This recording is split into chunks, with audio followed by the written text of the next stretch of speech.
আসসালামু আলাইকুম ওরহমতুল্লাহি ওবারাকাতুহু। নাহাজ কিচেনে সবাইকে স্বাগতম। আশা করি সবাই ভালো আছেন। আমিও আলহামদুলিল্লাহ আল্লাহর রহমতে ভালো আছি।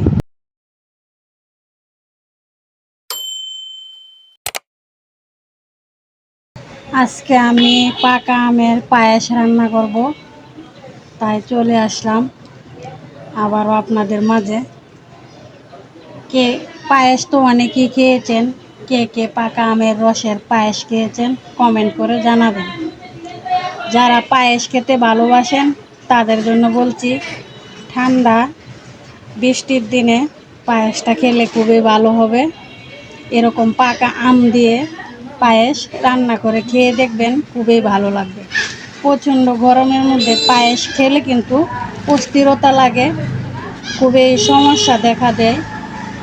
তো এরকম ঠান্ডা দিনে এখন পাকা আমের সিজন, গাছে অথবা বাজারে যে কোনো জায়গায় পাকা আম প্রচণ্ড পাওয়া যায়। তো পাকা আম এনে যারা পায়েস খেতে ভালোবাসেন, পাকা আম দিয়ে পায়েস রান্না করে খেয়ে দেখবেন, খুবই ভালো লাগবে। তো আজকে আমি পাকা আমের রস নিব আর নিব খেজুরের গুড় দিয়ে পায়েসটা রান্না করব। তো চলুন আমি কিভাবে পায়েসটা রান্না করব দেখে নেন একবার। এটা ল্যাংড়া আম। প্রথমে আমটা আমি ফালি করে নেব।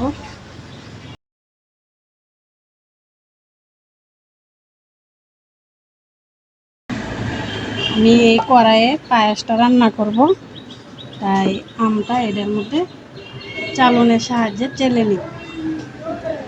তো এইভাবে ল্যাংড়া আম খুবই মিষ্টি, রসালো। আর আজকে আমি গুঁড়া দুধ দিয়ে পায়েসটা রান্না করব। গুঁড়া দুধ দিয়ে পায়েস ভালো লাগে, ফ্লেভারটা ভালো আসে, স্বাদও অনেকটা লিকুইড দুধের থেকে ভালো লাগে। লিকুইড দুধ দিয়েও ভালো লাগে, কিন্তু গুঁড়া দুধ হলে আর একটু বেশি ভালো হয়।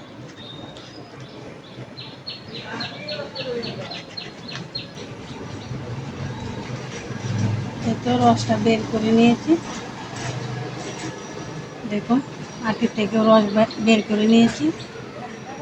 এখন আমি কিছু গাছের পাকা আম নিব, গাছ থেকে পেড়ে আনছে, সেই ভিডিওটা করে নাই, গাছটা আপনাদেরকে দেখাবো।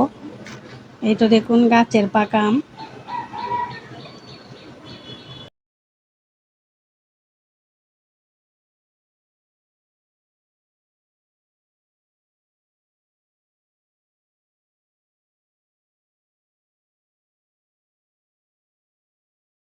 সব আম আমি চেলে নিয়েছি, এখন বাকি কাজ করব।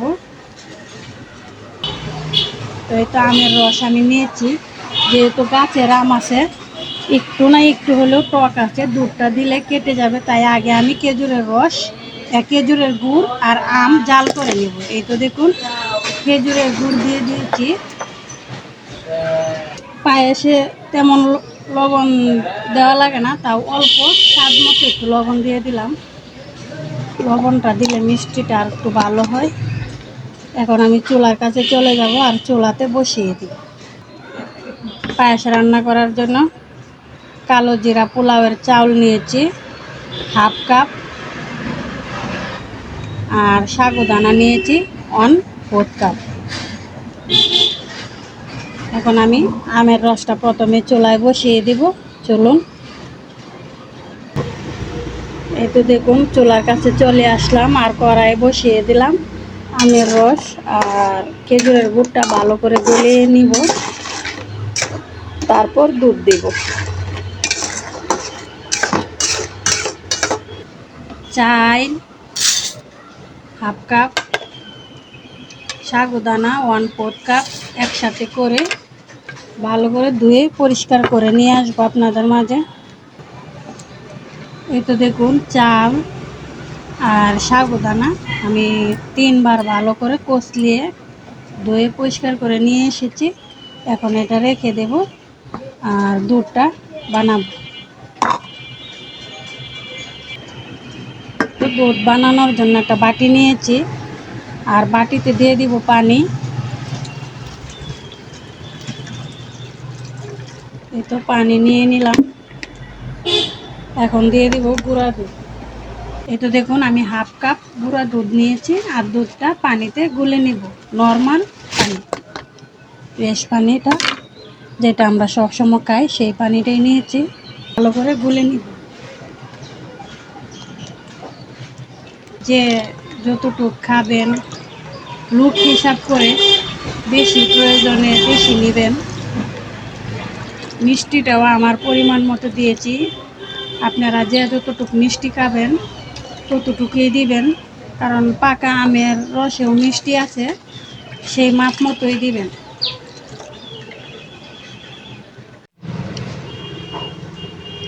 এই তো দেখুন গুড়টাও গলে গিয়েছে, রসটাও জাল হয়ে গিয়েছে, টক টক ভাবটা হয়তো গেছে গা। এখন আমি এই পর্যায়ে দিয়ে দেব দুধ। বড় খেজুরের গুড়ের পাড়ি ছিল, আমি শিল দিয়ে ভেঙে নিয়েছি, আর একটু বাংলা ভালো হইতো। এখন আমি দিয়ে দেব দুধ।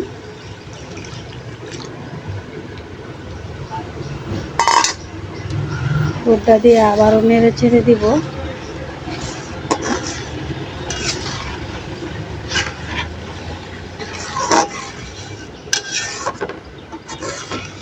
আমি রসটা আগে জাল করে নিয়েছি যাতে টক টক ভাবটা চলে যায়, দুধটা না কেটে যায়, তাই।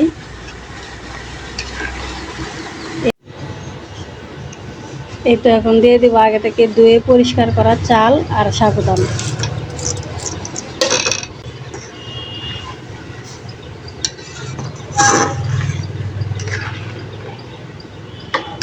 পায়েসটা রান্না করতে আরও পানি লাগবে, তাই আমি দিয়ে দিচ্ছি আরও পানি।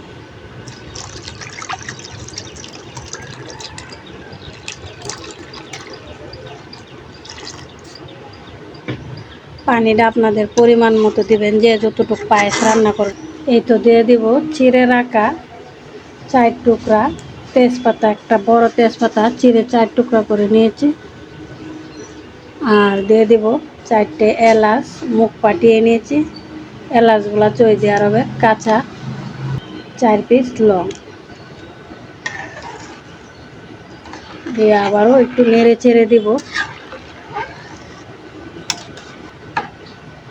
আর এভাবে আমি পায়েসটা রান্না করে নিব। এই তো দেখুন পায়েসটা বলক উঠে গেছে, আর কিছুক্ষণ পর হয়ে যাবে। আমি আর কিছুক্ষণ রান্না করে নিব, এভাবে অনবরত নেড়ে চেড়ে পায়েসটা ভালো করে রান্না করে নিব। তারপরে আপনাদের সামনে পরিবেশন করে দেখাবো কেমন হয়েছে। দেখুন কালারটা কত সুন্দর, মাশাআল্লাহ খুবই সুন্দর লাগছে দেখতে, খুবই ভালো লাগছে। দেখুন এই তো দেখুন পায়েসটা হয়ে গেছে, আমি অনবরত নেড়ে চেড়ে ভালো করে পায়েসটা রান্না করে নিয়েছি। দেখুন কালারটা কত সুন্দর দেখা যাচ্ছে, আর খুবই লোভনীয় হয়েছে। এখন আমি চুলা থেকে নামাবো। এই তো চুলা থেকে নামিয়ে নিচ্ছি, আর এক সাইডে রেখে দিব কিছুক্ষণ ঠান্ডা হওয়ার জন্য। তারপরে আমি একটা প্লেটে সার্ভ করব। ওয়াও মাশাআল্লাহ, দেখুন কত সুন্দর হয়েছে, আর ফ্লেভারটা এত সুন্দর বের হচ্ছে খেজুরের গুড়ের আমের রসের, খুব মজার একটা ফ্লেভার আসছে। এই তো দেখুন কিছুক্ষণ পায়েসটাকে হালকা ঠান্ডা করে নিয়েছি, আর এখন আমি প্লেটে পরিবেশন করব। প্লেট নিয়েছি, আর প্লেটে আমি বেড়ে নিচ্ছি। এখন আমি উপরে দিয়ে দিব কিশমিশ,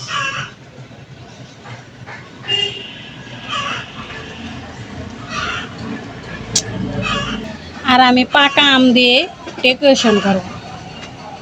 দেখুন পাকা আম আমি ছোটো ছোটো করে কেটে নিয়েছি, আর এইভাবে ডেকোরেশন করে নিব।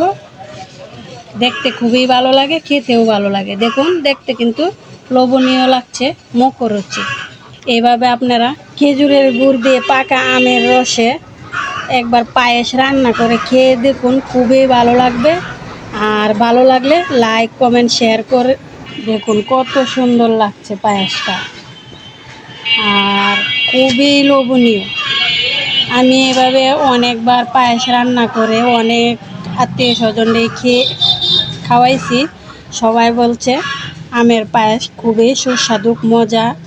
তো আপনারা একবার খেয়ে দেখুন, আর এভাবে আমের রসে পায়েস রান্না করে খেয়ে কমেন্ট করে জানাবেন কেমন লাগছে। তো আশা করি আজকে আমার এই আমের পায়েসটা আপনাদের কাছে ভালো লাগবে, আর ভালো লাগলে লাইক কমেন্ট শেয়ার করবেন। প্লিজ সাবস্ক্রাইব করে আমার পাশে থাকবেন। আজকের ভিডিও এই পর্যন্তই, আবারও দেখা হবে অন্য ভিডিওতে। সেই পর্যন্ত সবাই ভালো থাকুন, সুস্থ থাকুন। আল্লাহ হাফেজ।